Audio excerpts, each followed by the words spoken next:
অনেকে নামযোগ্য করতে পারে না, অর্থ লাগে, সময় লাগে, বহু লোকজন লাগে। যখন কেউ না করতে পারে তার জন্য হরিনাম একটু করবে আর গ্রন্থ পারেও।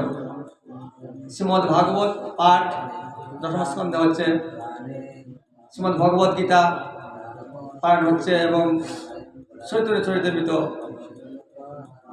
অন্তলীলায় বৈদেষ্টা নির্যান, যাকে আমরা যতটুকু সময় পেয়েছি ততটুকু সময় আমরা পাঠ করেছি। আর হচ্ছে বিষয় নামের উচিত জীবে দেয়া বৈষ্ণব সেবন, ইহা বিনা ধর্ম নাই শোনা সনাতন। সনাতন গোস্বামী প্রভুকে জিজ্ঞাসা করলেন, প্রভু কলিযুগে তো বহুবিধ ধর্ম, এখন আমরা কোন পথ অবলম্বন করে ভগবানের চরণ লাভ করতে পারবো অতি সহজে? আমরা তো অল্প আয়ু, অন্যগত প্রাণ, নিম্নগামী মন, চঞ্চল, মস্তিরতা আসে না। তোর প্রভু তো বেশি কিছু বলে না, যেমন শিক্ষাষ্টক 28 টুকরের মধ্যে মহাপুরুষ সমস্ত জগতের গ্রন্থের কথা এখানে বলছেন। যদি এই শিক্ষাষ্টকটাকে অবগত হইতে পারে তার অনেক বদল হয়ে যায়, তাই তেমনি মহাপুরুষ বলতে লাগলো যে নাম রুচি, সবাই নাম জপ করতে হবে, কীর্তন করতে হবে। তাই এক সময় এই নাম কীর্তন করার দ্বিধা ছিল, নাম জপ কীর্তন কেন করবে, অনেক পূর্বের কথা। তাই অদ্বৈত প্রভু জিজ্ঞেস করলেন হরিদাসটা করে, যে আজ হরিদাসটা করে দিচ্ছেন না, তিনি নাম কীর্তন করতেন, জপ করতেন। হরিদাস এই নাম তো কোনে দেয় গুরুদেব, তাই না? হরিকৃষ্ণ মহামন্ত্র কোনে দেয়, তো এটা তো বলে কীর্তন নয়। তোমার কিন্তু নাম আচার্য এত বড় পাওয়ার, মহাপুর একজন একটা পাওয়ার দিতেন, দ্বিতীয় আর একজন এমন হবে না। ওই দাস নাম আচার্য, নাম সম্বন্ধে যা আইডিয়া এমন আর কেউ ভক্তরই বলবে এত বড় ক্ষমতা। তখন হাসতে আচার্য আপনি বলছেন, হ্যাঁ জমিল এসে নাম আপনি সে ধরে, আর উচ্চ সুরে নাম নিলে পড়বো। আর এই যে যারা যারা কথা বলতে পারে না, গাছ বৃক্ষ আদি পশু আদি এরা কথা বলতে পারে কিন্তু এরা শ্রবণ করতে পারে, এরা কি করে মঙ্গল হবে? এরা জন্য হরে নাম হরে নামই কেবল গলু নাস্তে নাস্তে গতিরতা কলে যুগে হরি নাম সংকীর্তন, হরি নাম শ্রবণের মধ্যে সব উত্তর হয়ে যাবে, আর থাকবে না। এই জন্য এই কলিযুগকে সত্য দেবতা, তারপর এই 3 যুগের দেবতায় প্রণাম করছেন। প্রণাম কলিযুগ অসর্বর প্রসাদ, হরিনাম সংকীর্তন দাহাতের প্রসাদ। কারণ এই হরিনাম সংকীর্তনের মধ্যে উদ্ধার হবে এমন কোনো কালে ছিল না।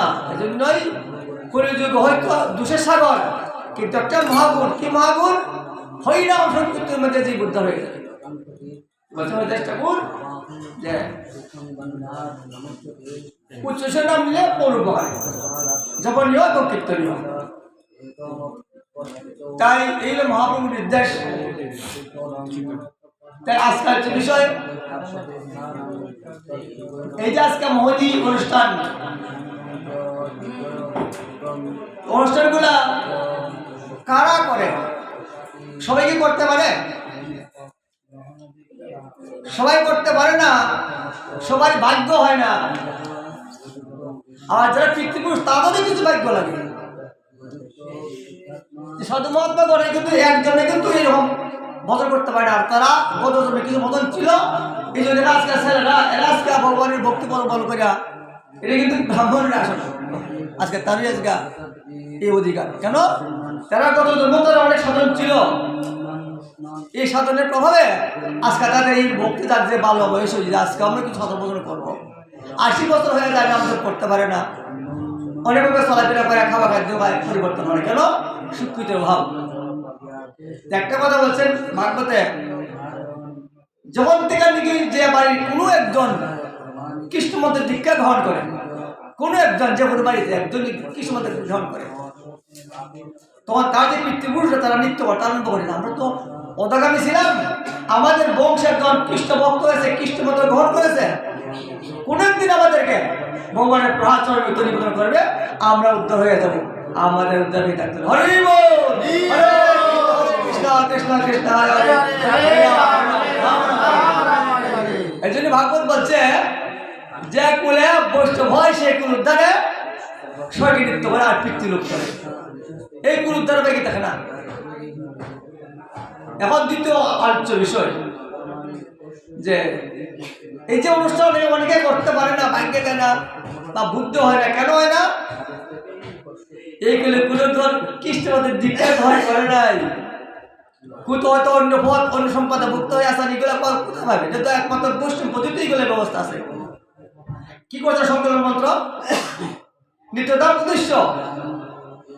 আমরা যখন বেদকে ব্রাহ্মণ যখন সাধ্য মন্ত্র কি বলে, এগুলো পরিত্যাগ সহকুল গমন, বৈদিক কর্ম লক্ষ্য করবো, এর বেশি কিছু মন্ত্রের ব্যবস্থা নেই। আমাদের নিজের কাছে নিত্যধাম উদ্দেশ্য, কোথায় নিত্যধাম? পুরো ধাম, এখানে মন্ত্র বলা হচ্ছে নিত্যধাম উদ্দেশ্য। ভাগবত সেবা কামনায় গরুগুঞ্জা প্রচলিত তিনি উদ্দেশ্যে নিবেদন ভগবানের চরণিত। কেন? ওই যে এই কুলে একজন বৈষ্ণব গ্রহণ করছেন কৃষ্ণ মন্ত্র, তার কারণে আজকে পিতৃপুরুষ আছে উদ্ধারের সুব্যবস্থা। আবার বলছেন যাবৎ কুল বৈষ্ণব না উদ্ভব, যেমন তো বৈষ্ণব উদ্ভব হচ্ছে না কুলে, তাবৎ কুল পিতৃরও আসে যায় সব। কাহারি আমার দুর্ভাগ্য, আমাদের একজন কুলে একজন বৈষ্ণব মন্ত্র গ্রহণ করলো না, বৈষ্ণব হলো না, আমাদের কি ব্যবস্থা? এই জন্যই মহাপুরুষ সর্বজনের কথা সবাই আমরা হরের নাম হরের নাম হরের নাম কেবল হরিনাম সংকীর্ত হরিনাম জপ মহাপ্রসাদ বুধর কৃষ্ণ দীক্ষা সবারই জন্য মহাপ্রভু একই ব্যবস্থা করছেন। মহাপ্রভু কে বাদ দিচ্ছেন না, কিন্তু কেউ পাচ্ছে কেউ পাচ্ছে না।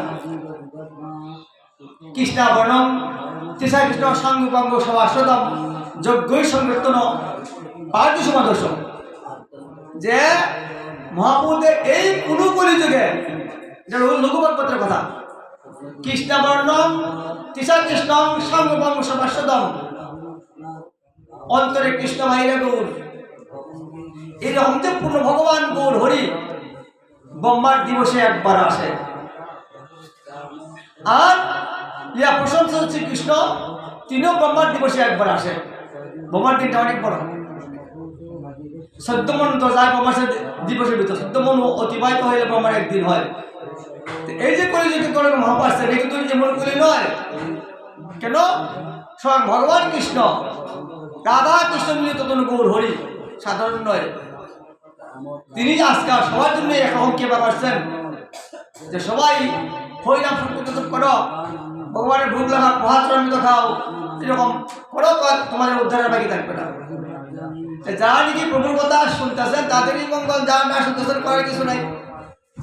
আমরা এই মহাপুর কথা প্রচার জন্য আমরা আসছি, যে প্রভু যেহেতু আমাদের পাঠাচ্ছেন, প্রভুর ইচ্ছাতেই তোমরা হরি কথা বলো, তোমাদের মঙ্গল করো।